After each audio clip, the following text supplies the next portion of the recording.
صحیح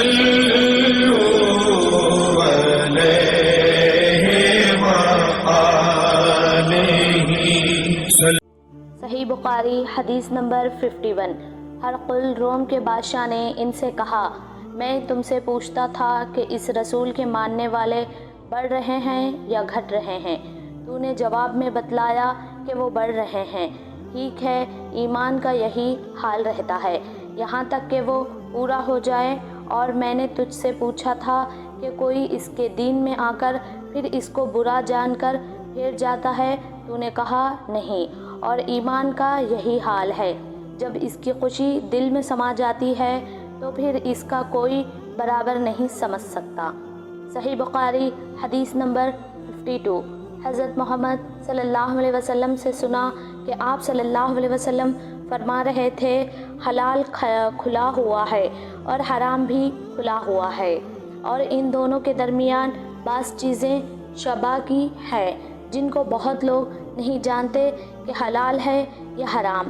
پھر جو کوئی شبہ کی چیزوں سے بھی بچ گیا، اس نے اپنے دین اور عزت کو بچا لیا، اور جو کوئی ان شبہ کی چیزوں میں پڑ گیا، اس کی مثال اس چرواہا کی ہے جو شاہی محفوظ چراگاہ کے پاس اپنے جانوروں کو چرائے۔ وہ قریب ہے کہ کبھی اس کے چراگاہ کے اندر گھس جائے اور شاہی مجرم قرار پائے۔ سن لو کہ ہر بادشاہ کی ایک چراگاہ ہوتی ہے، اللہ کی چراگاہ اس کی زمین پر حرام چیزیں ہیں، بس ان سے بچو۔ اور سن لو، بدن میں ایک گوشت کا ٹکڑا ہے، جس پر وہ درست ہوگا سارا بدن درست ہوگا، اور جہاں بگڑا سارا بدن بگڑ گیا۔ سن لو، وہ لکڑا آدمی کا دل ہے۔ صحیح بخاری حدیث نمبر 53۔ میں عبداللہ بن عباس رضی اللہ تعالی عنہ کے پاس بیٹھا کرتا تھا، وہ مجھ کو خاص اپنے تخت پر بٹھاتے تھے۔ ایک دفعہ کہنے لگے کہ تم میرے پاس مستقل طور پر رہ جاؤ، میں اپنے مال میں تمہارا حصہ مقرر کر دوں گا۔ تو میں 2 ماہ تک ان کی خدمت میں رہ گیا۔ پھر کہنے لگا کہ اے عبدالقیس کا وفد جب حضرت محمد صلی اللہ علیہ وسلم کے پاس آیا تو آپ نے پوچھا، یہ کون سی قوم کے لوگ ہیں؟ یہ وفد کہا کہ انہوں نے کہا رابعہ خاندان کے لوگ ہیں۔ آپ صلی اللہ علیہ وسلم نے فرمایا، مرحبا، اس قوم کو اس وفد کا نہ ذلیل ہونے والا نہ شرمندہ ہونے والے، یعنی ان کا آنا بہت خوب ہے۔ وہ کہنے لگے، اے اللہ کے رسول، ہم آپ کی خدمت میں صرف ان حرمت والے مہینوں میں آ سکتے ہیں، کیونکہ ہمارے اور آپ کے درمیان مظفر کے کافروں کا قبیلہ آباد ہے۔ بس آپ ہم کو ایک ایسی قطعی بات بتلا دیجئے جس کی خبر ہم اپنے پچھلے لوگوں کو بھی یاد کر دیں جو یہاں نہیں آئے، اور اس پر عمل درآمد کر کے ہم جنت میں داخل ہو جائیں۔ انہوں نے آپ سے اپنے برتنوں کے بارے میں بھی پوچھا۔ آپ صلی اللہ علیہ وسلم نے ان کو 4 باتوں کا حکم دیا اور 4 باتوں کے برتنوں کو استعمال میں لانے سے منع فرمایا۔ ان کو حکم دیا کہ ایک اکیلے خدا پر ایمان لاؤ۔ پھر آپ صلی اللہ علیہ وسلم نے پوچھا کہ جانتے ہو ایک اکیلے خدا پر ایمان لانے کا کیا مطلب ہے؟ انہوں نے کہا کہ اے اللہ اور اس کے رسول ہی کو معلوم ہے۔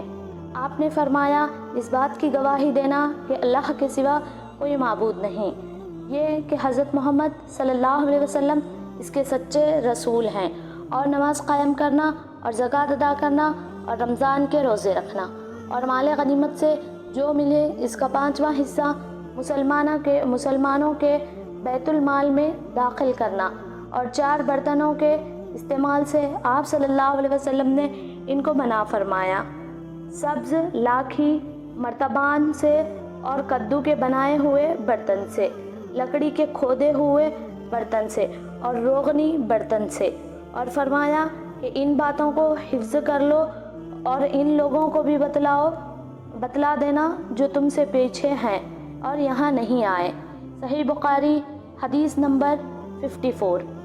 حضرت محمد صلی اللہ علیہ وسلم نے فرمایا، عمل نیت ہی سے صحیح ہوتے ہیں، یا نیت ہی کے مطابق ان کا بدلہ ملتا ہے اور ہر آدمی کو وہی ملے گا جو نیت کرے گا۔ بس جو کوئی اللہ اور اس کے رسول کی رضا کے لیے ہجرت کرے اور اس کی ہجرت اللہ اور اس کے رسول کی طرف ہوگی، اور جو کوئی دنیا کمانے کے لیے یا کسی عورت سے شادی کرنے کے لیے ہجرت کرے گا تو اس کی ہجرت انہی کاموں کے لیے ہوگی۔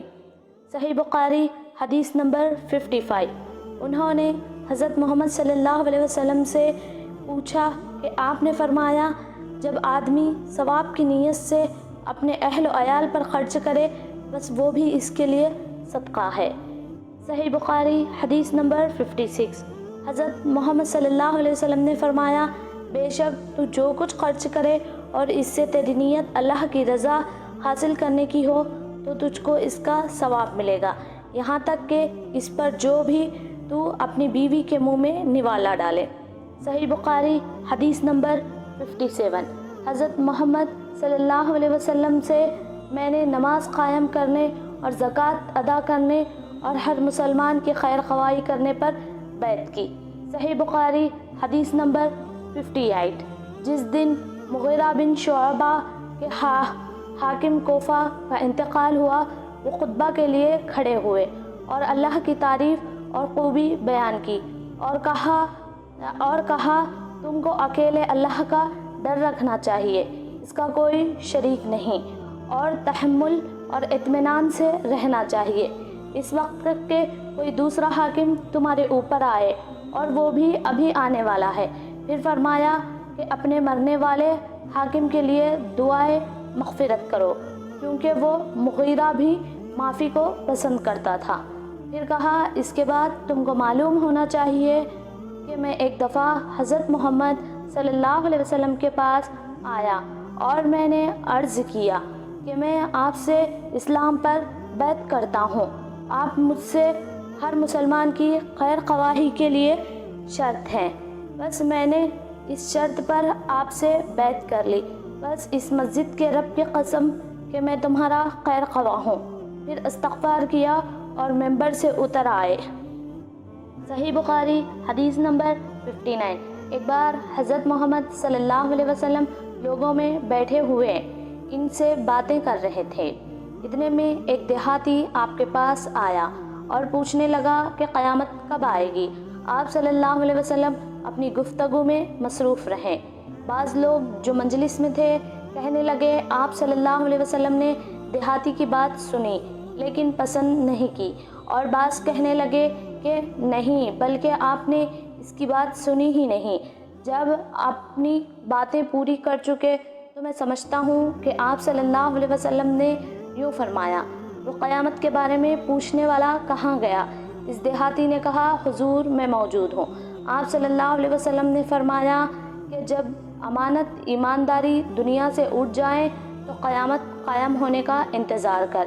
اس نے کہا ایمانداری اٹھنے کا کیا مطلب ہے؟ آپ صلی اللہ علیہ وسلم نے فرمایا کہ جب حکومت کے کاروبار نالائق لوگوں کو سونپ دیے جائیں تو قیامت کا انتظار کر۔ صحیح بخاری حدیث نمبر 60۔ ایک سفر میں جو ہم نے کیا تھا حضرت محمد صلی اللہ علیہ وسلم ہم سے پیچھے رہ گئے اور آپ صلی اللہ علیہ وسلم ہم سے اس وقت ملے جب عصر کی نماز کا وقت آپ پہنچا تھا۔ ہم جلدی جلدی وضو کر رہے تھے، بس پاؤں کو خوب دھونے کے بدل ہم یوں ہی سا دھو رہے تھے۔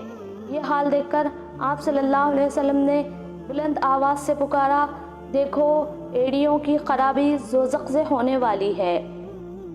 2 یا 3 بار آپ صلی اللہ علیہ وسلم نے یوں ہی بلند آواز سے فرمایا۔ دوستو آپ کو ہماری ویڈیوز کیسی لگی پلیز کمنٹ سیکشن میں اپنی رائے کا اظہار کریں اور دوسروں کو بھی شیئر کریں ہماری ویڈیوز تاکہ دوسروں کو دین کا صحیح علم پہنچے۔ آپ کو بھی صدقہ جاریہ ملے گا، ہم لوگ کو بھی ملے گا۔